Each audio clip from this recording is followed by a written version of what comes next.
Hello guys, the animation adaptation of Logi's story made by Bilibili and YHKT, known amongst Chinese three-body fans as 异化三体, has long been ridiculed as a complete failure. Bilibili is a video platform that is kind of like YouTube in China, and it invested in this animation. 异化KTN is the anime producing company. The much-anticipated show was released around Chinese New Year in early 2023. When it was first aired, I watched the first 7 episodes and made 7 roasting videos. Those roasting videos are in Chinese. You can check them out in my Chinese channel, 全整活. I'll put the links at the description. Check them out if you are interested. I watched only 7 episodes because by that far, I decided not to waste any more time on it. In the past few days, I picked up where I left the show 2 years ago and finished the entire 15 episodes. I said my roasting videos are better than the anime itself. Now I still stand with that statement. Though I must say it got a little bit better than the first 7 episodes, and some of the outrageously ridiculous storyline in the first half of the season was somehow remedied. And then it got worse again, and worse and worse. There are 2 things that the show actually does well, or at least I can say the writers know where they're going, and what they're trying to do is legitimate. The first thing is the adaptation of Zhuang Yan's storyline. For everything about Zhuang Yan and her story with Luoji, as described in the book, please see my last video. In the anime, Zhuang Yan is someone that you just couldn't hate. She is innocent, kind-hearted, and sweet, as described in the book. The show enriched her character a lot. In the show, she definitely is not a spy. She is more outspoken than in the book.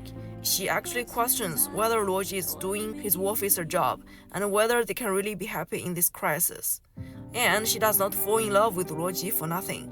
In the book, she seems to conveniently fall in love with Luoji without him doing anything to win her love. In the show, she declares her intention to leave him when she realizes that her being there is not helping him, and that Luoji is really just pursuing personal happiness. To this point, it is all good as far as the love story between the two is concerned. It is even better than the original book, in that the feelings between the two and the complexity of their relationship is addressed in more detail. Their relationship is more complex than a common romance, and it should be, because Luoji is a war officer and because humanity is faced with this transparent threat. In this regard, the interactions between the gear and the war officer in the anime feels more at place than in the book. But then, just as Zhuang Yan declares that she is to leave him, Luoji miraculously produces an engagement ring from his pocket and says he must give it to her before she leaves. Well, it is way too early, for at this point they are not even dating yet.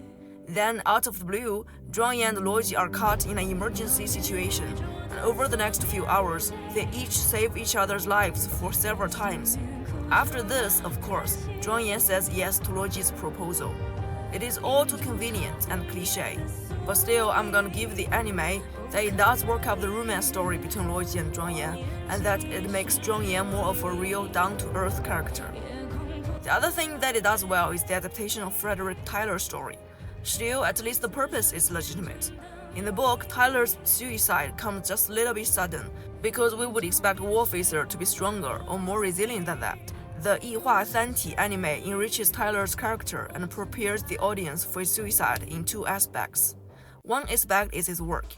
A lot of details are given on his ball lining experiments, including twists that are explained by Tyler's wall breaker at the end of the season storyline. The other aspect is his personal life. We have this character that is not there in the book, a PhD scientist named Elena, who presides over the technical part of Tyler's project. Tyler would often argue with Elena and criticize her for being too soft and overly concerned with safety. In their experiment in space, Tyler harshly scolds her for being too soft and demands to put the ball lining at the highest energy level, and this causes the catastrophe. In the catastrophe, Elena gives her life in her attempt to push the quantum presence out of the way to save the space station, and only after that are we told that she is actually Tyler's daughter.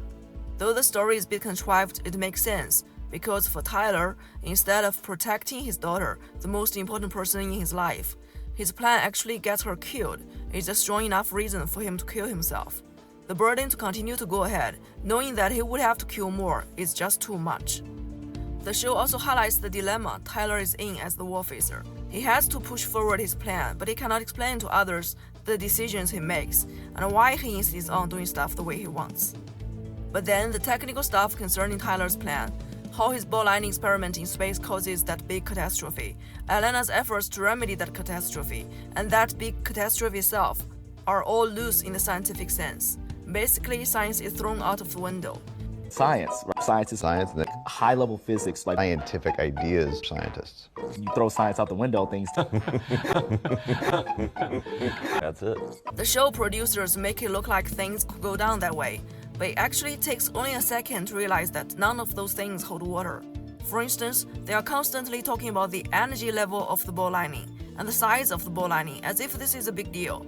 And Tyler is going after higher energy level and bigger size, while Elena, being the voice of reason, is constantly reminding him of safety. I understand the writers are trying to build this conflict between striving for the big and unimaginable, which is what the warfacer is supposed to do, and the need for safety, which can only be sacrificed if the warfacer is to push forward their plan.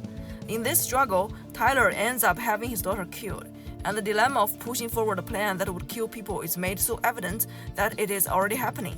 But the thing is, the scientific stuff behind the story does not hold water. First, there's this big quantum presence that would diffuse and turn everyone in its path into ghosts. But it's never explained on the scientific level how it comes to be. Or if the show did, I didn't get it. Like, what is this big quantum presence? How does the ball lightning bring about it? How does this thing come into being? We are told by the ghastly faces of these characters that something has gone terribly wrong. But what went wrong exactly, and what is at stake exactly? Liu Cixin's original novella Ball Lightning starts with the fantastical idea that a ball lightning is a macroelectron. The setting of the story, that is, ball lightning is a macroelectron, is imagined and fantastical, but everything down the road is deduced from this idea, and all the deduction is scientifically solid. That is the style of Liu Cixin.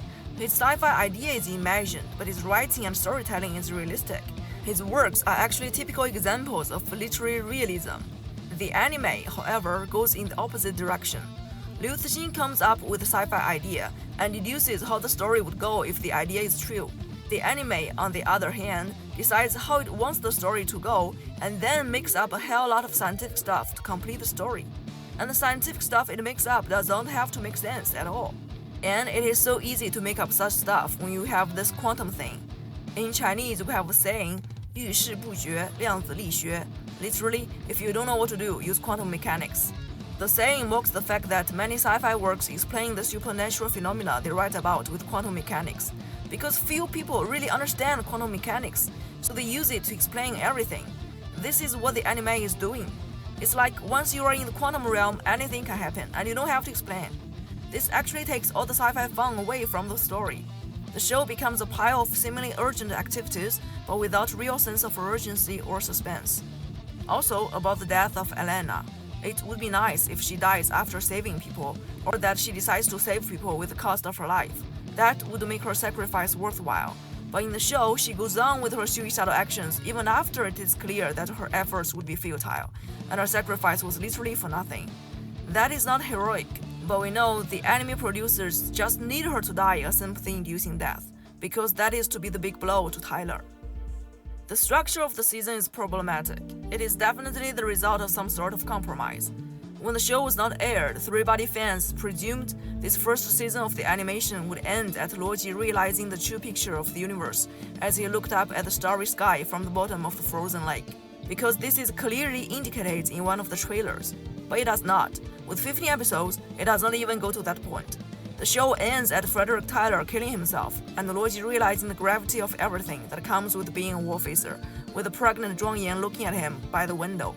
And this ending happens not at the 15th episode at the end of the season, it happens early on in the 11th episode. Episode 10 tells us that this big quantum presence would cause a huge disaster. Then on to episode 11, we are already at the aftermath of the catastrophe. Luoji receives Tyler at his lakeside mansion and talks with him before Tyler commits suicide. The talk between the two, especially Tyler's lines, are good, and Tyler's more hysterical than described in the book. Then the episode ends with the worried Zhuang Yan standing at the window after Tyler kills himself, and says a speech to reignite people's faith in the Warfacer project and their confidence in this war. It is also in this speech that we are told Elena was Tyler's daughter. This would actually be a sort of good end to the season, for the audience would be left to wonder what to do next when everything seems to be falling apart. But then, from the next episode to the last one, we're again taken back to the quantum catastrophe. The anime uses these last 4 episodes to tell how all these people work together to remedy the catastrophe, and the purpose is to establish Luoji as a sort of hero. But since we already know that the matter would be resolved and Luoji and Zhuangyan would survive it, viewers are basically forced to sit through the entire process already knowing the end. The story in these last episodes, that is this fight against this big quantum presence, is completely created by the anime. Lengthy and uninteresting, it does not explore the potential of the ingenious story of the original work, and reduces itself to the cliché story of a couple saving each other and the hero proving himself to be somewhat worthy. The show also tries to make Secretary General Sai a richer character than in the book, by highlighting her sense of responsibility, the difficult decisions she'd have to make, and her willingness to be held accountable if things go wrong. Well, I guess it is done fairly well, and that speech at the end of episode 11 is actually very good. Alright, so in this video I tried my best to find stuff that is worthy in this anime. At the end of the day, it is still a lousy show. Plot-wise, it seems to be for book fans, since it is made in such a way that people who have not read the book wouldn't understand it. It starts with the Panama scene and expects viewers to know wangmiao and nanomaterial without half a word of introduction to them. But then it pays no respect to the original book.